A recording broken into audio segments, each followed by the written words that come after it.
अहमदाबाद। कैसे हो आप सब? उम्मीद करती हूँ सब मजे में होंगे। आप सुन रहे हैं रेडियो नजरिया 107.8 आवाज हमारी, और मैं हूँ आपकी प्यारी दोस्त मुसर्रत। क्या क्या सुना आपने?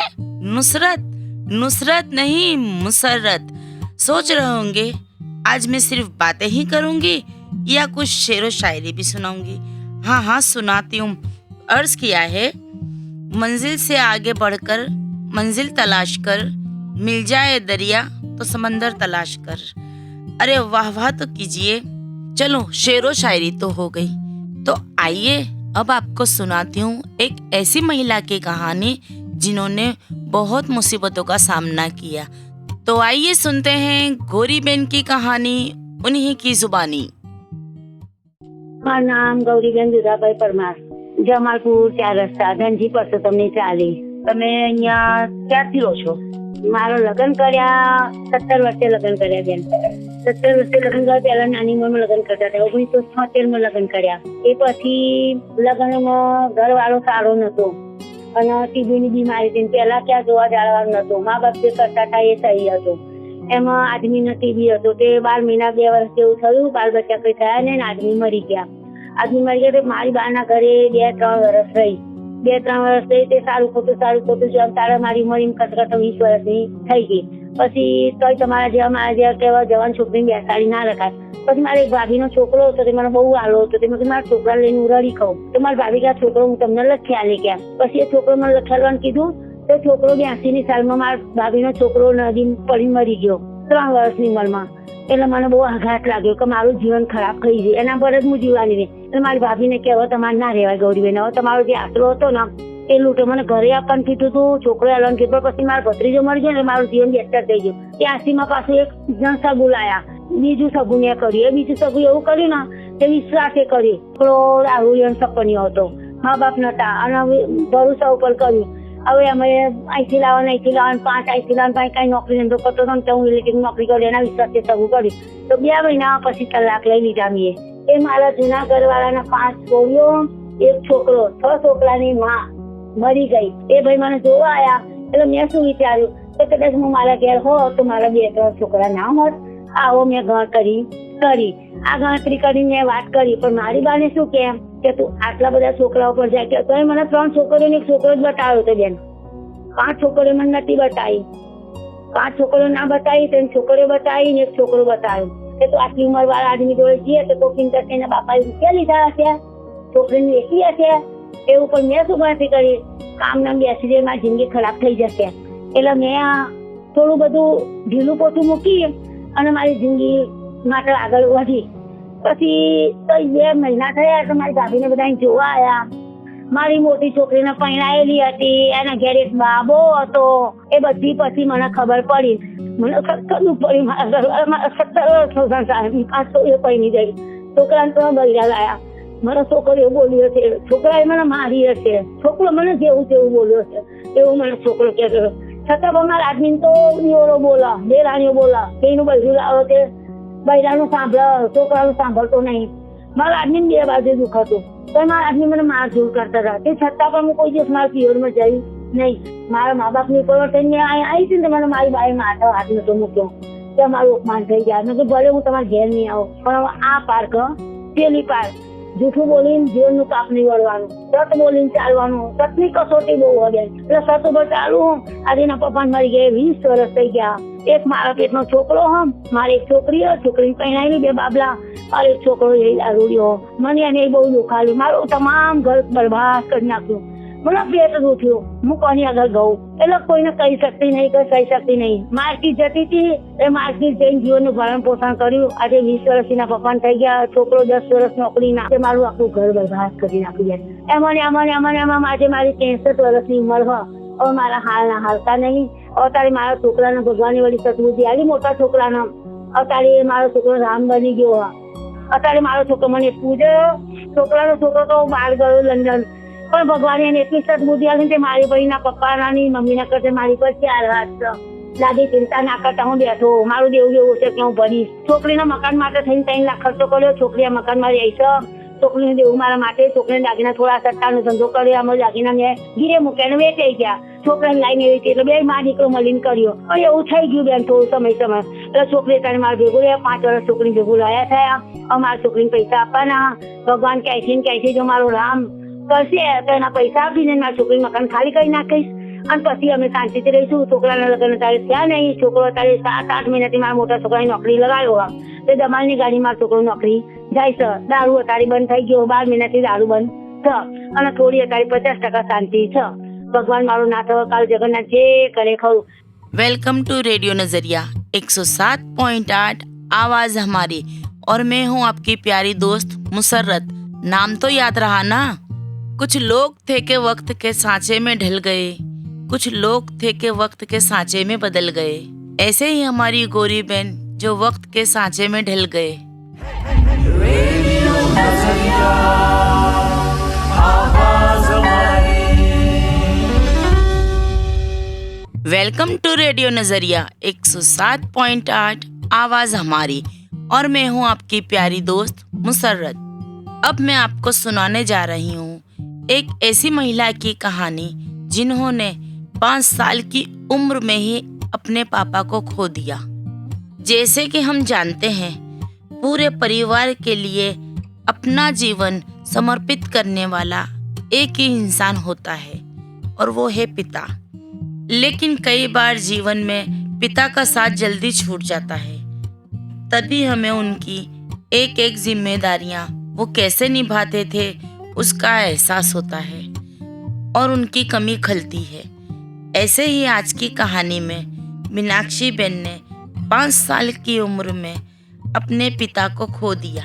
आइए सुनते हैं मीनाक्षी बहन की कहानी. મારું નામ મીનાક્ષી છે. અહીંયા અત્યારે જમાલપુરમાં મારી સાસરી છે. જમાલપુર વિસ્તારમાં રહું છું. મારી ચાલીનું નામ જમાલપુર મહેજી કાંજીની ચાલી. બચપનમાં મમ્મીના ઘરે ગરીબ જ પરિસ્થિતિ હતા. પપ્પા હતા નહીં એટલે 5 ભાઈ બહેનો હતા. મમ્મીને ત્યાં તો હું લગભગ 5 વર્ષની હતી. મારા પપ્પાનું મરણ થયું હતું એટલે ભાઈ બેન મોટા હતા. 2 ભાઈઓ અને 2 બહેનો મારાથી મોટા હતા. એટલે મારી મમ્મી બંગલાના કામ કરવા જતી હતી અને મારા મોટા એક બેન ને મારા ભાઈ પણ આજુબાજુમાં બધું થોડું ઘણું કામ કરે. પરાણે ખાવા ભેગું થઈએ એવી પરિસ્થિતિ હતી. સાંજ પડે દિવસમાં એક જ વાર જમવાનું બનતું હતું. હા, સાંજે જ. એટલે જે મળે એ બધું ખાઈ લઈએ. કોઈ આજુબાજુમાં કંઈક વધ્યું ઘટ્યું હોય તો આપ્યું હોય તો ખાઈ લઈએ. એ રીતે પરિસ્થિતિ હતી. પછી એમ કરીને મોટા થયા. થોડું ઘણું ભણાયા 12 પાસ સુધી. પછી અત્યારે મેરેજ કરી દીધા. પછી સાસરીમાં આવી. સાસરીમાં આવ્યા પછી અહીંયા એવું લાગ્યું કે નોકરી કરવા જેવું છે. 12મું ભણેલી હતી તો આંગણવાડીમાં એપ્લિકેશન આપી તો આંગણવાડીમાં નોકરી મળી ગઈ. છોકરાઓ ઇંગ્લિશ મીડિયમમાં ભણાવું છું. હવે નોકરી છોડવાનું મન થાય તો છોડી ના શકું. કેમ કે હસબન્ડ મારા રિક્ષા ચલાવે છે. હવે એમાં સાસુ સસરા 2 છોકરા, હું, ઘરની પરિસ્થિતિ આર્થિક રીતે થોડી એ છે. એટલે પહેલા શોખની નોકરી કરી હતી પણ હવે તો છોડી શકાય એમ નહીં. હવે તો મજબૂરીથી કરવી જ પડે એમ. છોકરા ઇંગ્લિશ મીડિયમમાં ભણે છે.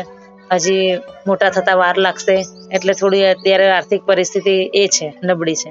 ઘરવાળા રિક્ષા ચલાવે છે. રિક્ષામાં ધંધો મળે ના મળે. એમાં વળી આ કોરોના જેવી પરિસ્થિતિ આવી ગઈ. એમાં તો બહુ જ ખરાબ પરિસ્થિતિ થઈ ગઈ. જે થોડું ઘણું બચત કરી હતી એ પણ બધી વપરાઈ ગઈ. એટલે હવે અને અત્યારે દિવસે દિવસે છોકરા મોટા થાય છે અને બહુ જ ફીઓ ને બધું વધે છે એટલે નથી પહોંચી વળાતું. એટલે આર્થિક પરિસ્થિતિ અત્યારે તો ખરાબ છે ને હજુ તો ક્યાં સુધી રહેશે એ હજુ કંઈ ના શકાય. પ્રાર્થના કરું છું કે ભગવાન થોડા હાથ પગ હાજા તાજા રાખે તો થોડું વધારે મહેનત કરી અને બાળકોનું તો ભવિષ્ય બનાવી શકીએ. આપણે તો ના બનાવી શકીએ. આટલું 12મું ભણે છે. છોકરાઓની ઈચ્છા છે કે કોલેજ કરીને એક સારી નોકરી લઈ અને પોતાનું જીવન સારી રીતે પસાર કરે. અત્યારે તો પરવાની દયાથી બધું સારું થઈ ગયું હશે. અત્યારે સારું એટલે કહું છું ને થોડી પૈસાની જ પરિસ્થિતિ એ છે. સાસુ સસરાને મકાન તો લઈ આપ્યું છે એટલે મકાનમાં સાંજે ખાલી ભાડું નથી ભરતા. બાકી બીજું તો બધું કરવું પડે ને એવું છે. Thank you. Welcome to radio Nazariya 107.8 आवाज हमारी और मैं हूँ आपकी प्यारी दोस्त मुसर्रत. सच में सुख दुख तो जीवन का साथी है. किसी के जीवन में पहले आता है, किसी के जीवन में बाद में आता है. चलो इस दुख को हल्का करने के लिए एक शायरी हो जाए. जिंदगी में कुछ जख्म ऐसे होते हैं जो कभी नहीं भरते, बस इंसान उन्हें छुपाने का हुनर जानता है. कहीं जाइएगा मत, सुनते रहिए रेडियो नजरिया 107.8 आवाज हमारी. रेडियो नजरिया आवाज हमारी. वेलकम टू रेडियो नजरिया 107.8 आवाज हमारी। मैं हूं आपकी प्यारी दोस्त मुसर्रत। तो आइए बढ़ते हैं एक और कहानी की तरफ। साथ में ही रहना, रास्ते में कहीं रुक मत जाना। तो शुरू करते हैं शायरी से। जब कोई दिल दुखाए तो चुप रहना बेहतर है, क्योंकि जिन्हें हम जवाब नहीं देते उन्हें वक्त जवाब देता है। एक चुप्पी 100 को हराती है। ऐसी ही कहानी लेकर आई हूँ मैं, जो अभी आप सुनने वाले हैं। उनकी भी दुख भरी कहानी है, जिनका नाम है सुधाबेन। सुधाबेन ने भी जीवन में बहुत दुख देखा है। शादी के 3 साल के बाद उनके पति, 2 बच्चे और सुधाबेन को छोड़कर दुनिया से चले गए। आइए सुनते हैं ये कहानी सुधाबेन की जुबानी। મારું નામ સુધાબેન હરીશભાઈ પરમાર. તમારે ક્યાં રહેવાનું? રહેવાનું ધનજી પરસોત્તમની ચાલી. તમારી આખી જીવનની અંદર જે જે ઘટનાઓ ઘટી છે, જે તકલીફો આવી છે, તમારા બચપનથી લઈને અત્યાર સુધી કઈ વાતચીત મારી જોડે કરશો તમે? એ તો પહેલાના માણસો તો બિચારા એક કમાય અંદરથી ખાવા વાળા હતા, બરોબર. તારા પોઝિશન એવી જ હતી મમ્મી પપ્પાની. ગાડી હા, ને એમાંથી આપણે પસાર થતા થતા મોટા થયા, લગ્ન કર્યા. લગ્નના 2 વર્ષ થયા, 2-3 વર્ષ, અને પછી ઓફ થઈ ગયા ઘરવાળા. 2 બાળકો થયા પછી. પછી ત્યારથી અત્યાર સુધીનું તમારું જીવન કેવું ચાલી રહ્યું હું છે? ત્યારથી પછી નોકરીએ ચડી ગઈ. શું નોકરી કરો છો? હું જીન્સના પેન્ટમાં જઉં છું. અચ્છા, સ્કૂલ ભણીશ તમે? 10 ચોપડી પણ.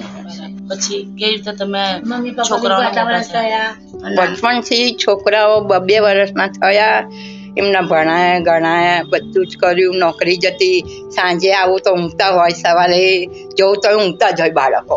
ભાભી હતા તે છોકરાઓને નવડાવો, ધોવડાવો, એમને સ્કૂલે મૂકી આવો, બધું એ જ કરતી. ભાઈ ભાભીનો સપોર્ટ હતો. એમ કરતા કરતા કરતા અમારું જીવન થોડું, ભાઈ ભાભી 13 માણસ ઘરમાં રહેતા તમે, નાના મોટા બધા. એ બાળકોને ભણાવવાનો ખર્ચો, હા ના ઈધર કીધર, તકલીફ તો પડે ને. એમ કરતા કરતા છોકરાઓ મોટા થઈ ગયા છે અમારા, બરોબર. બેબીના ગ્રેજ્યુએટ પાસ કરાઈ, એના બી લગ્ન કર્યા. એને એક બાબો છે 10 વર્ષનો, અને મારો બાબો છે 35-36 વર્ષનો. હજી મેરેજ નથી થયા. એ બી નોકરી કરે છે ગાર્મેન્ટમાં. હું પોતે પણ જઉં છું, અને અમે અલગ રહીએ છીએ. પપ્પાનું મકાન છે, હું ત્યાં નથી રહેતી, ઉપર રહું છું. અમે પોતાનું લીધું. હવે એ તો બધા ભેગા હતા, એટલે મા બાપ હતા, એટલે એમનો સાથ સરકાર હતો. એટલે એમાં થોડા છોકરા મોટા થઈ ગયા. પછી મોટા ભાઈ અલગ થઈ ગયા. મા બાપ હતા, 2 ભાઈ હતા, અમે સાથે રહેતા હતા. પછી મા બાપે મરી ગયા, એક ભાઈ બી મરી ગયો. પછી મેં મકાન અલગ લીધું, પણ છોકરા વાડિયા બહાર નીકળી ગયા. છોકરો કામ કરતો થઈ ગયો મારો. ના, મારે કહેવાનો મતલબ એમ છે કે બધા ભેગા હતા, મમ્મી પપ્પા તમારા ભેગા હતા, ભાઈ ભેગા બધા હતા, ભેગા તો હતા. તારે બી તમે નોકરી જ કરતા હતા? હા, ત્યારે બી તો નોકરી હું જ કરતી એ હતી. જાણવા માંગુ છું કે જો કોઈ બી હોય, આપણે ભેગા રહી ગયા, અલગ રહીએ, પણ નોકરી તો કરવી જ પડે. બાળકો હોય, પાર પડી. અત્યારે ના પડે આ મોંઘવારીમાં. ગમે એટલું કમાઈએ ને તોય ના થાય. એક અમદાવાદ શહેરમાં પોતાનું મકાન હોય અને નોકરી હોય તો માણસ જીવન જીવી શકે, નકર ના જીવાય. આત્મહત્યા કરવી પડે. તો તમે કહો છો અત્યારે તમારા પપ્પાના મકાનમાં નથી રહેતા, તો અમે તમે નહીં રહેતા. પોતે ખરીદ હા, પોતે વેચાણ ખાતી લીધી. વેચાણ ખાતે લીધું છે. લીધું છે. તો એ ક્યારે લીધું મકાન? તમારા છોકરા મોટા થઈ ગયા પછી કે? ના, લગભગ છોકરો 18-19 વર્ષનો થાય ને પછી મેં લીધું. અને ઉપર જાય 17 વર્ષ થયા આજકાલ. સાહસ ખેડ્યું. એક પોતાનું મકાન તો જોઈએ ને. પપ્પાનું મકાન હોય ગમે ત્યારે આપણને ભયો કાઢી મૂકે, હે ના આપણું પોતાનું હોય તો ઝૂંપડામાં પડી રહીએ બેન, ભૂખ્યા તરતા. 2 જેઠાણીઓ બધા, કોઈનો સપોર્ટ નતો. સાસરીમાં હું ખાલી પહેરે કપડે જાય હતી 2 બાળકોને. તમારા સમાજમાં એવું છે કે બીજે લગ્ન કરવાની પરવાનગી ના હોય? હોય છે. તો પણ મેં ના પાડી. મારા ભાઈ કીધું તો મને કે બેન તમારે જવું હોય. મેં તો ના, મારે ક્યાંય નહીં જવું. મને છોકરા કોના ગોદા ખાઈને મોટા થાય? છોકરા પણ જિંદગી કાઢી શકે. એમ તો સાથે જ રહેતા હતા મમ્મી પપ્પા ને બધા. પપ્પા મરી ગયા, મમ્મી મરી ગયા, ભાઈ મરી ગયો. એક ભાઈ છે એ અલગ રહી છે એના મકાનમાં, મારા મકાનમાં રહું છું. તમે એકલા હાથથી સ્ટ્રગલ કરીને છોકરાઓને આટલું ભણાયા, અત્યારે બધી પોસ્ટ પર કામ, સારી પોસ્ટ પર કામ કરે છોકરાઓ તમારા? ના, બેબી તો લગ્ન થઈ ગયા છે. અચ્છા, હા, એક બાબો ને એક બેબી. છોકરો ગાર્મેન્ટમાં જાય છે, જીન્સના પેન્ટ. એ 10 જ ભણે, ના ભણે. અચ્છા, છોકરી ગ્રેજ્યુએટ કરે? હા, છોકરી ગ્રેજ્યુએટ. મેં એને કીધું તું ભણ પરીક્ષા. એ કે ના મમ્મી માન નહીં આમ. તો પછી નોકરી ચાલુ થઈ ગઈ હા, તો 10મા ધોરણથી જ. એ નાની ઉંમરથી જ લાગ્યું પછી. ના પછી તમારી છોકરીએ ગ્રેજ્યુએટ કર્યા પછી મમ્મીના ત્યાં હતા, તમારા ત્યાં હતા, હા. તો નોકરી કરતા હતા કઈ? ના ના. કોઈ જગ્યાએ નહીં મૂકી દીધી. અને ખાલી બ્યુટી પાર્લર ને એવો કોર્સ કરાયો તો કોઈ ભવિષ્યમાં એની સાસરીમાં જાય કંઈ દુઃખ હોય તો એના પગ ઉપર ઊભી રહે, ત્યારે પોતાનો ક્લાસ ચલાવે છે બ્यूटी पार्लर। सुधा बहन की कहानी बहुत ही दुख भरी थी, इसीलिए तो मैं कहती हूँ जिंदगी इम्तिहान लेती है। जैसा आज हमने अलग अलग बहनों की कहानी सुनी, उन सभी बहनों की जिंदगी का इम्तिहान ही था जिसमें वो 100% पास हुई। और उन सभी बहनों को मेरा सलाम जिन्होंने इतनी कठिनाई होने के बाद भी अपनी जिंदगी जी और हालातों का सामना किया। हमने सोचा था कि बताएंगे दिल का दर्द तुमको, पर तुमने इतना भी नहीं पूछा खामोश क्यों हो। तो आइए वक्त आ गया है आपसे अलविदा लेने का। फिर मिलेंगे, तब तक सुनते रहिए रेडियो नजरिया 107.8 आवाज हमारी।